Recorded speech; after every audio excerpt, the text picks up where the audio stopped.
I'm here with Ahmed Dahir Mohammed, and I'm here to talk to him about his new study that's been published on Modafinil, which has been called the new Ritalin. Ahmed, what can you tell us about the study?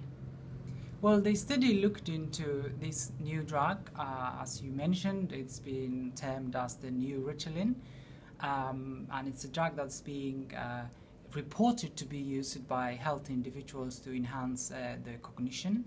What we looked at is how the drug is acting when you are required to respond accurately and in a timely manner. So we administered 32 participants to the drug and 32 participants to placebo, and it was all a randomized double-blind placebo-controlled study, and we gave them a task that required them to respond both quickly and accurately, and that's what we looked at. Okay, so what were the major findings of the study? Did the drug actually improve performance as people are taking it to do?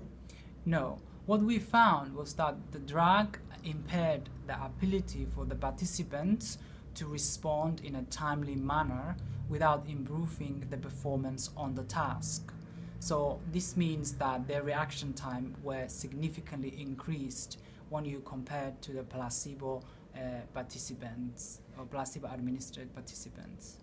Interesting. So it's actually having an opposite effect of what these people are actually taking this drug, hoping for it to do. Now, you've published another study in the Journal of Creative Behavior. That's right, on yes. this drug as well. Yes. How do the findings from that study compare to the findings in the study that you just published in PLOS ONE?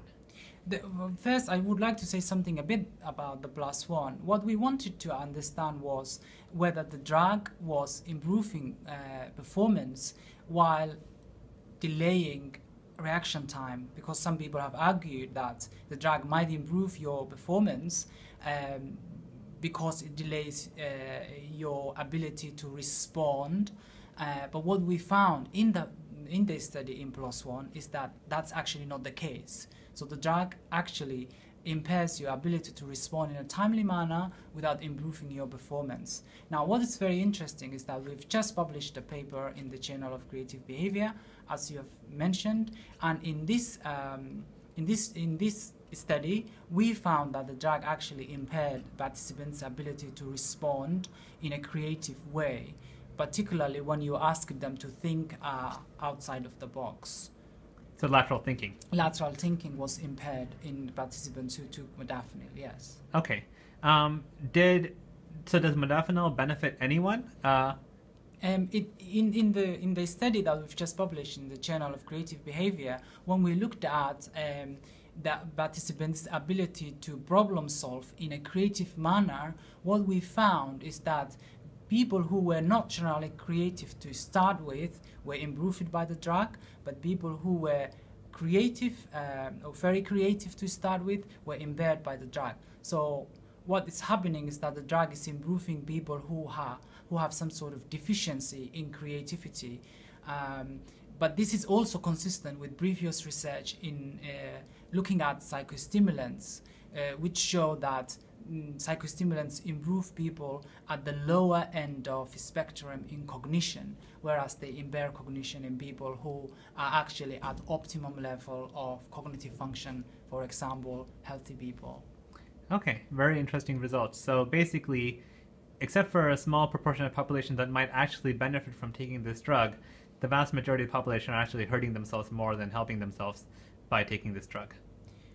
Our results actually corroborate with what you've just said. It looks like the drug might not be helpful to healthy individuals. It might impair their ability to respond in a timely manner without improving their performance in cognition, and it might actually stifle their lateral thinking. So that's what our results show. Okay, and one last question. This was a study that you conducted while you were at Cambridge, and now you're at the University of Nottingham Malaysia Campus. Yes. Are you planning to continue your work with this drug, studying the effects of this drug, or are you moving on to other things? I'm moving to other things because what we have observed has been quite a negative effect in healthy people when you give them psychostimulants. We are looking at how non-pharmacological interventions such as meditation, exercise and diet can have an effect on the healthy brain, particularly adolescents whose brains are in development. What we found in my doctoral studies, or what I found, is that if you are already a healthy person and functioning at an optimum level, it's really difficult to improve your cognition. So when you look at adolescents, the brain is still in development, and there is a lot of ways that you can improve them in terms of, let's say, positive interaction or healthy diet, or let's say mindfulness. So we're looking at how mindfulness can have an effect on the healthy adolescent brain, and we are actually using EEG at the moment. So stay tuned for that. Excellent. I look forward to hearing about your upcoming findings. You're doing great work. Thank you for taking the time to meet with me today. Thank you very much for having me.